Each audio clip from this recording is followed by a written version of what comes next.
First, we've got a local farmer who's been doing some innovation with controlling, and John Nohl, he's got a way so that you can monitor your injection systems from your pivot. So we'd like to have him come up here first. Welcome, John. Thank you. So I'd like to visit with you a little bit this morning about fertigation monitoring. So we've developed a monitor product for fertigation application. It's called the Injector Sentry. Typically, when we're fertigating, there's a couple main points that are difficult and present challenges when we're fertigating. The first one is getting our pump set correctly. So we typically have a flow rate target that we're looking to achieve. We set the pump where we think it should be set to achieve that target, but we don't have a lot of confidence in that setting a lot of times. If we have just installed the pump on a site, maybe we just pulled it out of the shed for the first time in the year, we don't know for sure what the pump is putting out. If we move from another site, we might have a pretty good idea. But if we don't know what the pump is putting out, it's hard to get the fertigation application done in a timely manner so that we can move it on to the next site. We got the circle made and we haven't put on as much as we thought we were going to put on, we have to reapply or short that field that time.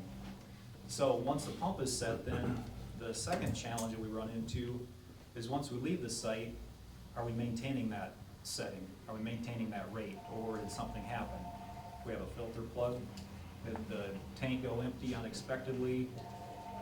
The motor quit, who knows? Something might have happened as soon as we left the site, and it runs all night potentially without putting fertilizer on it. So the Injector Sentry helps out in both those areas. There's three main components to the Injector Sentry. There's an interface that is installed inside the pivot panel, and that supplies power to the Injector Sentry display box and also tells Injector Sentry if the pivot is running, if the water is on, and also if the injection pump is supposed to be on. So we can tie into the auxiliary or accessory on your pivot control panel. So if you shut the accessory off or the auxiliary off, the Injector Sentry sees that and knows the pump is supposed to shut off and won't alarm.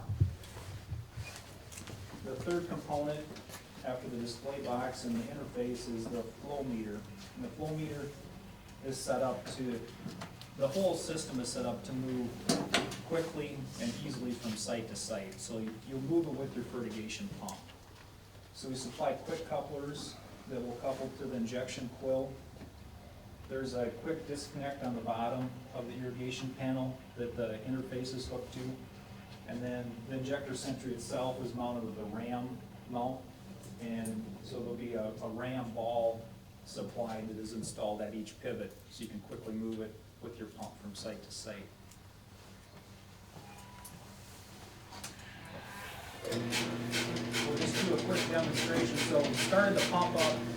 You probably got to speak a little louder. Okay, I'll try and speak up.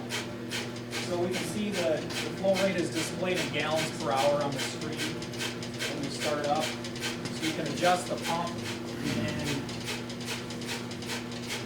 and watch the flow rate change. We have a filter time built in because with the pulsating flow of the pump, it takes a little bit. We have to even those pulses out to get a nice steady flow rate. So once you have your pump adjusted and set where you want it, then we'll go ahead and arm the Injector Sentry. If you notice the LED on top is flashing green, once we arm it, it goes solid green. And now we just set a flow window. So we're putting on 44 gallons per hour, and we just set a flow window of 50 gallons per hour and 37 gallons per hour. That was automatically set when I armed it. That is configurable to change to whatever flow window we want.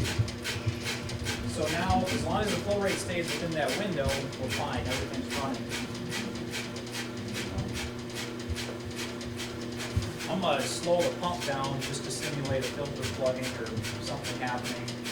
it's dropping the floor. And you can see we drop below 37, so the LED starts flashing red on top.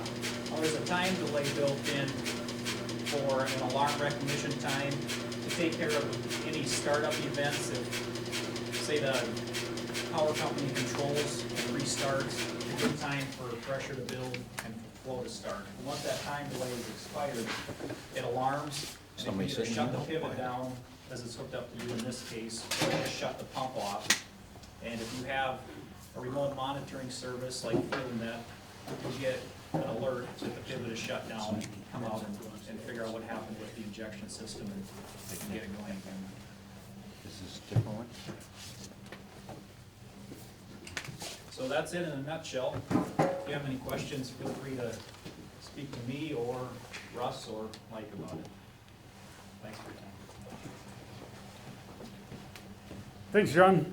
So yeah, this is new, this is innovative stuff that's going on, which is really cool to see, especially somebody local, somebody we know that's put the time in to develop this and test it, and now he's putting it to market, so pretty cool. If you guys know any other innovations that are going on out there, especially in the irrigation world, we would love to hear about it, and maybe we can showcase them next time we have one of these meetings, so let us know.